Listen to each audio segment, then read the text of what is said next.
pentatonic scale, then you start to see areas where bends are almost built in. And one would be, and I usually start students out on, if we're in A minor, the third string, being that you're playing the first note C with your index, you're playing the note D on the 7th fret with your third finger. You've got a perfect area right there to bend, and that's probably one of the most popular areas to bend because it's close to the root being A. So what we would do is bend right here on the 7th fret. Push the note up, hold it, add vibrato. You could also do what I call the flip. The flip is a bend, a return, and a pull off and a land. There's a lot happening in that little flip.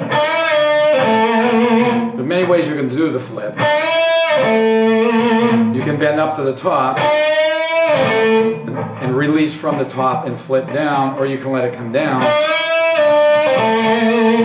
Or you can do any variation in between. It's all up to you and how you feel.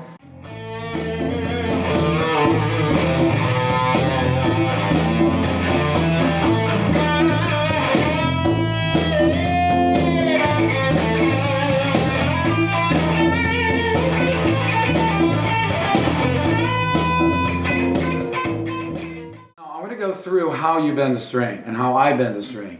I like to use all my fingers. Any finger that's behind the finger I'm going to bend. Remember, you can bend with your pinky, you can bend with your third finger, your middle, or your index. It's funny, but I've been playing a long time, but I haven't really started to bend with my index until probably in the last 6 months. When I watch students do it, usually incorrectly, then I correct them, and it's like, well, I'll try that technique too. It's actually a pretty cool technique. It's hard to bend a full step with your first finger. You can do it, but it's really made for maybe a little accent. Like if I do those same 3 notes, if I just play A, C, and D, and I come back to the C, if I play A, D, if I play A, C, and D. And I want to come back to C and add a little bend to it with my first finger. So I'll play A, C, D. I didn't bend the full step, but it was enough. If you play a little quicker, it makes more sense. That little bend, like a quarter step bend. So your first finger you can't bend with.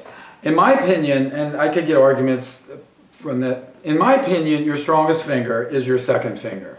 However, the strongest bending finger is probably your third finger. So let's look at that one, and this is how I do it. I'll take you through the process. Number one, when I land, let's say I want to bend the D in A minor pentatonic on the 3rd string. I put my 3rd finger obviously there on the 7th fret because that's D. I put both my 1st and 2nd finger behind my 3rd, and I crowd, when I say crowd the fret. I actually have 2 fingers on the fret, my 2nd and 3rd, my 1st finger being right behind the 2nd, and then I can easily push the note up. And it's easier to add vibrato. Now, so I push up with all 3 fingers. I strike the strings. Another thing I do when I strike the strings, I don't care how many strings I strike, because I've got them all muted.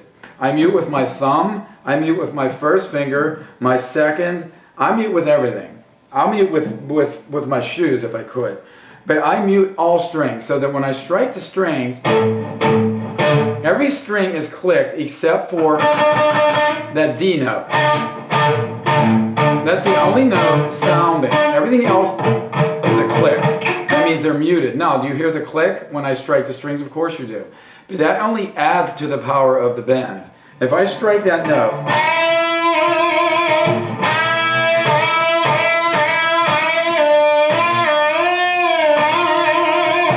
you're hearing the clicks as I strike the note, and that just adds to the initial attack of the bend. And then once you push the string up, then you're getting the sound of the string.